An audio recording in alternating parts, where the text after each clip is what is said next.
মই ইয়াতে শংকৰত দিয়াত খেতি সমবায় ভিত্তিত বহুত দিন কৰিছিলো ৰাইজৰ লগত। তাৰ পৰা মোক মাটিটো ভগাই দিলে। ভগাই দিয়াৰ পিছত মই চলবা নৰি ফেলে শ্ৰী অনিৰুদ্ধ কলিতাক মই ঠিকা হিচাপত খাবা দিলো। মোক ঠিকা দিলেও দি ফেলে তাৰে পিছত কেইবছৰ মান ভালকে বছৰ দিছে আৰু দি তাৰ পৰাই মোক বন্ধ কৰলাম। মই সোধাওতে মোৰ মাটি মোৰ হৈ থকা বুলি কলা আমাৰ ঘৰত যাই ফেলে। তাৰ পিছত মই আৰু কলো কি মইও অলপ খেতি কৰো দে, মোৰো মাটি যাতে আছে। কৈছে তোৰ মাটি তোৰ হৈয়ে আছে, তই আৰু সেইগিলা কৰবা নালাগে, মই যি পাৰো দি থাকিম। মই বোলো হ'ব, তইও ঘৰৰ মইও ঘৰৰ, সেইমতে চলি আছিলো। তাৰে পিছত গম পাও কাষৰ মানুহে কয় যে তোৰ মাটিগিলা খান হেৰি তেওঁ বঙালৰ তাতে বন্ধ দিলে, বহুত পইচা আনলা। আৰু তাৰে পিছত মই আৰু সুধিলো হয় নেকি এনে কথা। তাৰে পিছত কৈছে সিগিলা মিছা কথা। তাৰে পিছত জাগা কেইটা আহি যে চাও একদম সঁচা কথা। কিমান বিঘা মাটি? 10 বিঘা বন্ধক দিছে না? বন্ধ দিছে, বিকা নাই, কিনাও নাই বোলে, কোনেও দালাল কৰি আছে। মই আইনৰ সহায় লৈ পেলে আগতে মই ৰাইজক কাগজ দিলো, দৰখাস্ত দিওঁতে ৰাইজে হেৰি দিন মাতাওতে গেল। তাৰে পিছত আৰু ৰাইজে আৰু মাতিম বুলি হেৰি কলা, কওঁতে আৰু ৰাইজৰ মানুহে মাতি 3খন পঞ্চায়তত নিবা নৰলা।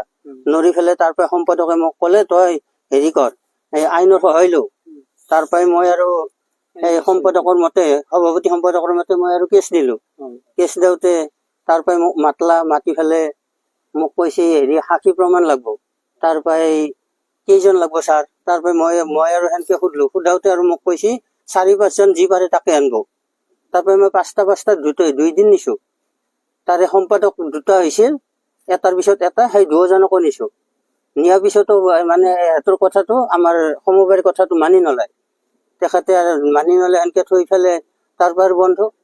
মই আইনৰ সহায় লৈছো, আইনত যি পাও মই সেইটো বিচাৰিছো। আপোনাৰ নামটো কি? চনক কলিতা। আৰু এটা মকছেদ, মই বাকী কেইটাৰ নাম নাজানো। মানে আমিৰ আৰু মকছেদে মাটিখিনি দখল ধৰি আছে। তাৰমানে সিহঁতে বন্ধ লওঁ বুলি কৈছে।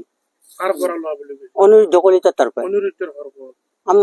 আমাৰ ঘৰৰ কাষতে, নিজৰ খুৰাৰ ল'ৰা হয়। মানে অনিৰুদ্ধই মাটিখিনি দি আমিৰৰ তাতে বিক্ৰী কৰি দিছে? বিকা নাই, বন্ধক বুলি কৈছে। হয়, বন্ধক। একে দিন আহিলো, আহি পেলাই 7 বিঘা মাটি বেহাৰ কৰিলো। তাৰ পৰা 3 পাত হওঁতে তাৰ পিছত মই আৰু ঘৰত মাতি আহিলো যে মই কিন্তু আজি বেহাৰ বুম আৰু তই চৰতলৈকে আহি থাক। তাৰ পৰা আৰু মোৰ লগত অহা যি 2জন আহিছিল সিহঁতেও কৈছে তই আহি থাক, আমি তাকেলগে যাম। তাৰপিছত সিটো নাহিল। তাৰ পৰা ইয়াৰ পৰাই ফোন কৰলা, ইয়াৰ পৰাই ফোন কৰাতো ফোনটো নাদাঙে। তাৰে পিছত আৰু সিহঁতে কৈছে কি দে তোৰ খেতি তই বুই দি। তাৰ পৰা মই ট্ৰেক্টৰ লগাই ফেলে খেতিটো বুই দিলো। তাৰে পিছত 3 পাত হওঁতে ই আৰু হাল বাই দিছে। এই অনিৰুদ্ধই হাল বাই দিছে, বলবুক ব্ৰ। ইয়াতে মোৰ নামটো লেখা আছে, একেজন মানুহে মোক ভাগটো দিছে।